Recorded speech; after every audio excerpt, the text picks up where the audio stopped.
vocês para o resto da vida. Leiam os nomes dos partidos, mesmo os partidos contemporâneos, os de hoje. Quando você vê um partido, ele tem uma nomenclatura, ele deveria ter uma corrente ideológica e seguir aquela corrente ideológica. Vou jogar essas cartinhas para o polo, tá? Ou seja, o Partido Liberal deveria defender uma lógica liberal. Muitas vezes defende. O Partido Social Democrata deveria defender uma social-democracia. Beleza? Então, é um partido operário. Ou seja, ele surge dentro do operariado. Ele surge dentro de uma ideia de luta dos trabalhadores. Beleza?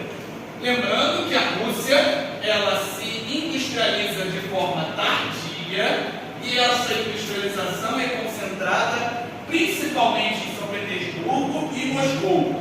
Beleza? É todo o quadro que a gente está pintando esse tempo todo. Operário, social-democrata. A ideia inicial desse partido era alcançar o socialismo por via democrática.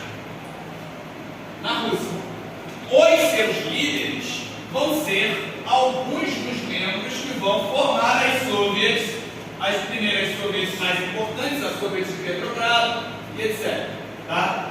Em 1903, a gente vai ter uma divisão dentro desse partido que vai gerar dois elos, que muitas vezes são partidos em si, são referenciados como partidos em si. E aí eu falei que eu ia completar o nome. Um deles era liderado por Plekhanov e por Martov. Beleza? Plekhanov e Martov. O que eles defendiam? A conquista do poder através das atividades políticas, ou seja, agir como um partido, conquistar o voto das pessoas, fazer com que aquele trabalho de base, panfletinho, democracia, ou seja, a gente vai chegar ao poder porque é democrático. Existia um outro grupo que era liderado por um moço chamado Lenin. Vocês já ouviram o nome desse moço, certo? O Lenin, tecnicamente esse não é o nome dele, né? Lenin é o codinome, né? É Vladimir Leonovich. Leonovich, não lembro direito não, mas é Vladimir. Acreditavam que só chegariam ao poder por meio revolucionário. Então, essa divisão, a maior parte vai para esse grupo aqui e a menor parte vai para esse grupo aqui. Em russo, minoria é mensheviki. Vamos botar um Q aqui para dar uma brasileirada. Beleza? Mensheviki em russo é minoria. E aí a palavra que talvez você já tenha ouvido alguma vez na vida, que é a palavra russa para maioria, que é bolchevique.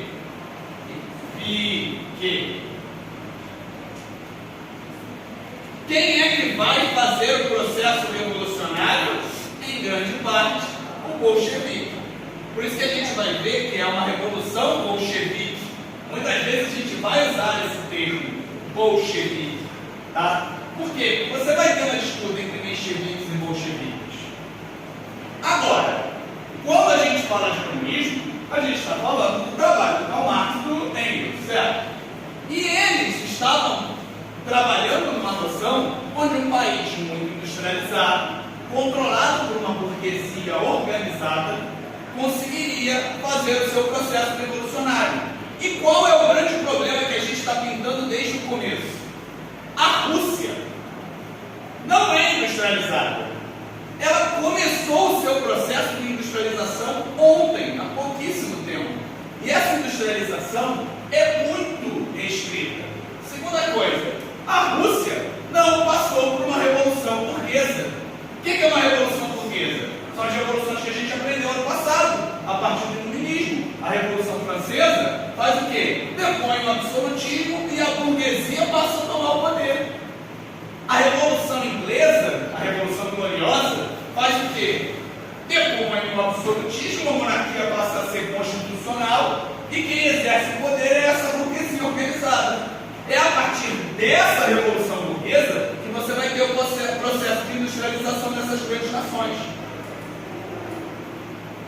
O processo que vai acontecer na Alemanha é um pouco diferente, mas também é a partir da burguesia. A Rússia era um partido, era um país extremamente agrário, que tinha acabado de abolir a servidão, onde as pessoas não tinham acesso sequer à terra. Gente, a Rússia era semi-feudal. Como é que eu vou fazer uma revolução comunista lá? Essa é a grande contradição, a primeira grande contradição, que é solucionada por uma maneira que todos vocês conhecem. Qual é o símbolo do comunismo? A foice e o martelo, não é isso? Se eu desenho isso, todos vocês já conhecem, certo? O que é a foice? A foice representa as pessoas do campo. Isso, por quê? Ela é um instrumento de trabalho do campo. Você, para colher o trigo, você precisa ceifá-lo. Então você pega aquela foice, bota na base, puxa e sai aquele forno de trigo. Beleza? Então a foice é o campo. E o martelo é do trabalho fabril. Ou seja, o que é esse símbolo? Esse símbolo demonstra a aliança operário-camponesa.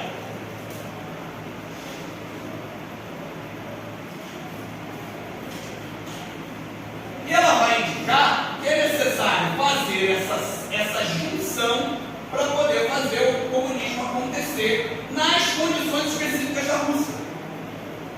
E, em certa medida, essa contradição talvez seja o que permite que aconteça.